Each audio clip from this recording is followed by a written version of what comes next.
Gutter right here, you know what I mean? Live from the gutter. Shout out to Go Dick to, and go Future, to. you know what I mean?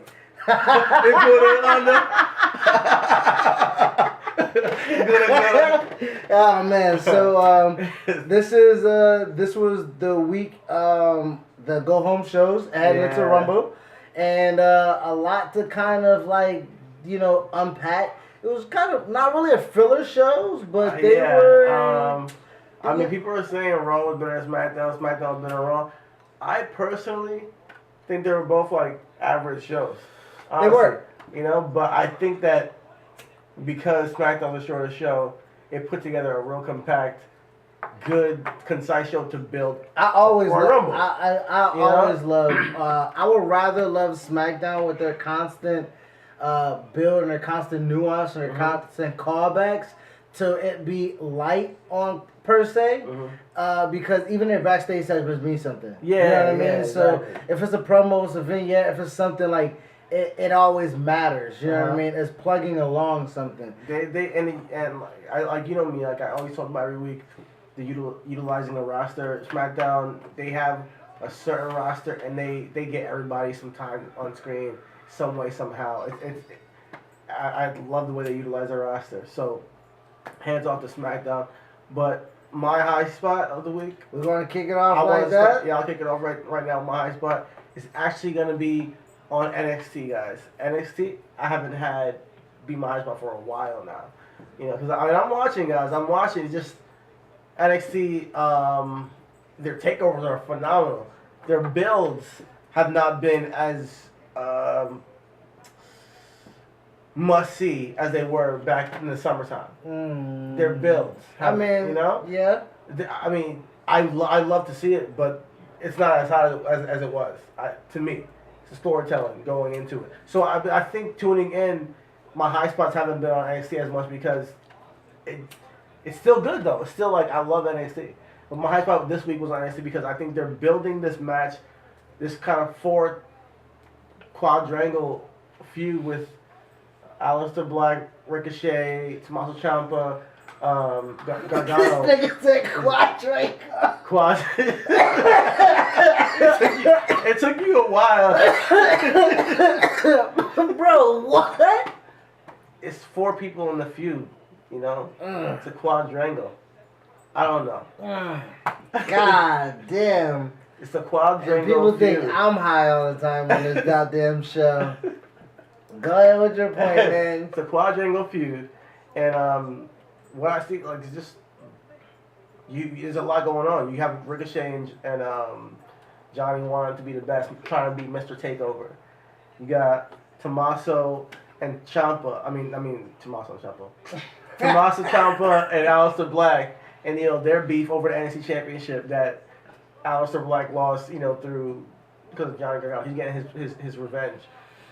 You have then Johnny and Tommaso. And their hosts, we all know their history.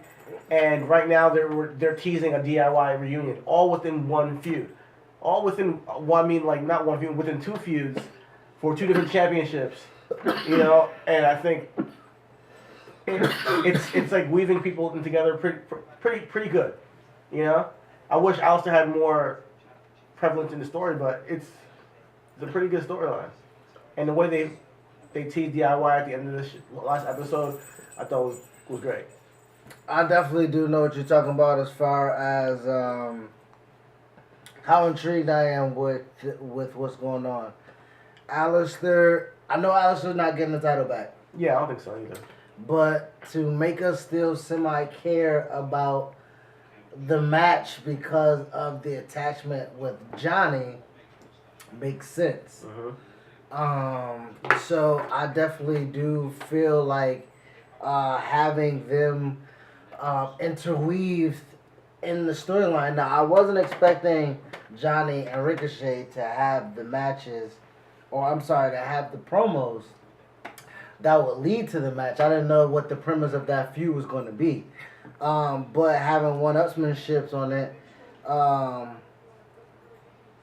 think having Johnny, like I said, having Johnny be a heel from the beginning, I think just makes his character a lot more diverse. Okay. You know what I mean? just for the simple fact that you know, they always say the best heels are the most lovable baby faces. So You think so? yeah, I mean, when when that baby face is so white hot and white meat, and he does something undertoning, the first time you overlook it, you're like, okay, nah, he just really wants to win. He's tired of seeing everybody do it and he not do it, and then he kind of like embraces it. You know what I mean? Like he kind of like falls in love with it. So do you think that through this entire storyline that we have Johnny, you know, being almost corrupted by Tommaso's evil, you know, whatever we want to call Tommaso. Tommaso wins that whole kind of storyline. Do you think that Johnny ends this storyline with the title, or do you think that he just plays this heel role until he eventually turns face? I think he only turns face. I think you can turn face organically anyway. You can be creative with it, but I would turn him face through Tommaso. But yeah. I'm not sure if that happens. No, I think honestly that makes sense. You know, when we're just gas bagging and you know what I mean, like we listen to other podcasts, but we haven't really got these ideas from other people. We just literally organically thought about it. But looking at it, I was just like, yo, like what if just pure wrestling storyline? Like, what if Johnny's just playing heel to get Tommaso a little bit comfortable? You know what I mean? Get him. You know what I mean? Like, but he's done so much as a heel that I can't. But that's the thing, though. He hasn't. It's not worth it. Johnny hasn't. He hasn't though. Like just like he injured Aleister Black, took him out. Okay, but that's not. You know, that's a nefarious act. That's selfish. That's by okay, listen. That's a radical. By any means necessary. Like we know Scott Steiner's math, nigga. If I go into a match and I am 50% and you add it, then I'm at 33%. So I take you out and I add your 33% to my 33%, and I have a 66% added to my 50% that I already have. Stop a math in the middle of your argument. When you use Scott Steiner, math, you know it's over. You lost. No, but realistically, what I'm saying is that okay, yes, that could be seen as a heel role, but that was also him saying like, Aleister's not gonna have a say in the ending of what I need to end. Tommaso Chapter's ending to whatever he's doing is gonna be through me. Aleister Black was somebody that was in my way. Do I have to take him out? Unfortunately, I'm gonna have to take out Tommaso as well. I've taken myself out of my comfort zone. Like, taking out of people is not, like, out of the realm for me at this point. So he's not necessary. And that's why I say I love having this conversation is because we're both film guys. So if we were watching this movie, we can see that from that character. Yeah, absolutely. You know what I mean? Yeah. I'm looking at it almost as if a movie. You know what I mean? Yeah. Like, this is Johnny, like, man. It's like you're writing it. Like it's like a drama, yes, or a book. It's like Law Abiding Citizen, dog. He honestly feels like a comedy. Like they almost wrote a comic book, like Johnny's like a corrupted Spider-Man or some shit, and you're gonna have to see his redemption eventually again. You know, so eventually it's gonna happen. I'm not thinking that he's gonna happen anytime soon though, because they're gonna book a Tommaso Johnny match again. Because I think he's gonna be at Brooklyn again. They're gonna keep riding this shit out. Give him some time. Give it a rest. My thing is that you can't give it a rest because of if anyone takes the title off of Tommaso, they gotta give it to Adam Cole. Okay, my thing is if anybody takes it off of Tommaso, it has to be Johnny Gargano because everything Johnny's done up to this point is all for naught. Yeah. You see what I'm saying? It's all like, and they've been too intricate with this storyline for all not to be for anything. You see what I'm saying? Yeah, for him to back like there's many ways to skin a cat. You know, there's many ways. It doesn't. Just gotta be creative. I mean, there's many ways to get a payoff, but no bigger payoff than turn your biggest baby face of your company over at the biggest event of their weekend. Will he be okay? You see what I'm saying? Like, it's enough time for Johnny not to have wrestled Tommaso. Okay, I guess. They haven't wrestled since Chicago. But it's just the story. Like, the reason why. What kind of match can they have right now? Like, what? I think I said, like, it has to be a legitimate loser leaves NXT, never performs at NXT again. What kind of match? Like, stipulation? Like, they can have a wrestling match. They haven't had a wrestling match. They haven't had a wrestling match. Huh. Have that, give Johnny Gargano his opportunity like he had against Almas, against Tommaso for the title, and you pull out some stops, but it doesn't have to be crazy. But you pull out a fucking completely go the opposite way. You're going in reverse. Because they had a street fight, they had an unsanctioned redemption story, so you know. And he's Johnny wrestling, so how won't he just redeem the title by just a wrestling match? That's ill. That's ill. So, but yeah, man, I think that story is good. Like, you use Alistair. Alistair's gonna get sent up, I do believe. Ricochet's not gonna lose this title. I think Ricochet and Matt Riddle might be something that will be dope to see, or maybe or maybe Ricochet and Keith Lee because they have history in the Indies, something like that. I do believe that Adam Cole gets the title. I think I booked it last week.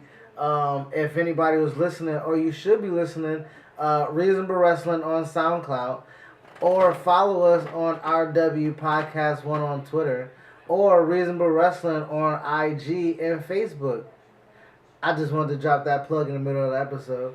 But if you were listening last week, I said I would love to have, if I had the opportunity to book it, to where Johnny gets his redemption story. He comes out to say, man, I did it. I'm a champion. Johnny's never been a champion. That's true. Like, I am NXT champion. Ricochet just rubbed that in his face. He took over Sami Zayn as Mr. NXT. Sami Zayn was Mr. NXT. You're right. And Sami Zayn had the title just to say he had the title in the books. Okay. But who had a reign? Kevin Owens. I think the same thing will happen, i.e. best friend of Kevin Owens, with Adam Cole. Oh. I think Johnny has the championship for a hot second. Very next opportunity that you have, Adam Cole strips it off of him. Damn. Okay. That's cool. By then, Adam Cole. He at least got that pop. They got that pop. And then, honestly, if you put the title on Adam Cole during the summer, he's gonna have the hottest fucking summer in the world. You take it off of him sometime in the fall if you want to. By then, you're making a new guy. You know what I mean? Adam Cole will come up by then, 2020, but you then gave him his due diligence by having a title run. Yeah. You know what I mean? So by then, Riddle's that guy in 2020. So right now, you're saying Johnny comes out in 2019? Yeah, Johnny wins it. Johnny would be a great addition to, right now, it looks like that they're fusing cruiserweights with the main roster. They're going to have their own title still, but especially having them be working SmackDown mainly from what we're seeing. And just imagine just fucking Johnny working on SmackDown. You know what I mean? Or fuck it, Johnny on a cruiserweight level, and him and Hideo can turn that shit the fuck up. Or him and Cedric can motherfucking unleash together. Like, there's possibilities once he moves up in rank. You know what I mean? Yeah. He's ran his course in NXT. Who? Johnny. At that point, yeah. Yeah, I think after... He's approaching it now. That's why. I mean, where does he go? Does he go to 205? Yeah, he goes to 205, and you fuse him into, you know what I mean? You fuse him into that. Huh. Okay. You fuse him in what they're doing. I see. You know what I mean? Like, does Tommaso go to 205? I think Tommaso really can work on SmackDown. Or Raw. I think, like, realistically, like, him being dashed, he has the look. He has the mic work. He is a tad bit small, but he's vicious. Yeah. So if Vince can see the psychopath, you know what I mean? He has a good look. He has a good look. Yeah. He has a good physique. You know, he shows. He did pretty much the same. He did the Drew McIntyre thing. You know what I mean? Drew McIntyre. Yeah, well, you know, you get injured and then you come back even more dedicated and jacked than ever. You know what I mean? Like, Drew came from that injury when he hurt himself on Almas, went straight up top to the fucking main roster and ain't looked back. I think Tommaso. Chisel, that's a fucking stone. Tommaso, he came back after that knee surgery, that knee injury. Couldn't do nothing but rehab and get his shit together, diet, work out. Came back fucking shredded. I think Vince can see that, you know what I mean? And you bring him up, you have him be a mid-carder, you know what I mean? And see what his worth is. But I think Johnny goes to 205. Why did Johnny have to go to 205? Like, why can't he go to SmackDown too? I mean, he could, but I'm thinking, for me, honestly, Johnny would not so much add credibility to the 205 roster. Okay. He would just add legitimacy. I see. You know what I mean?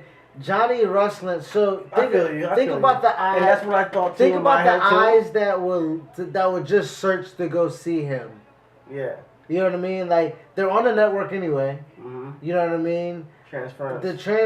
That's all. Just the transferring the properties. That's it. No, because like you took the word like out of my head. That's exactly what I thought. I was wondering why you thought that too, but I think exactly why you said it. Johnny's gonna make it legitimate, at least more legitimate than it already is. More legitimate than what it already is, and my thing is because the than guys that's there now didn't have the tenure in NXT to mean anything. Yeah, exactly. Cedric wasn't in NXT. Hideo was hurt. Yeah. Buddy Murphy wasn't. Yeah, Buddy he wasn't Murphy. relevant. Like he had the tag team run, and then Kalisto was a tag team guy. Who else ran through? Not NXT, like a main event NXT guy. A main event NXT guy going to 205 Live will legitimize it. And Johnny is a main event NXT guy. You can't. And let's be honest, his stature, like Johnny Takeover, as may say, no. Or maybe Ricochet. Shout out to Velveteen Dream for being Mr. Takeover. Mr. Takeover is Velveteen Dream. Yeah. Any given takeover. Anything else on NXT that John? I mean, the promo.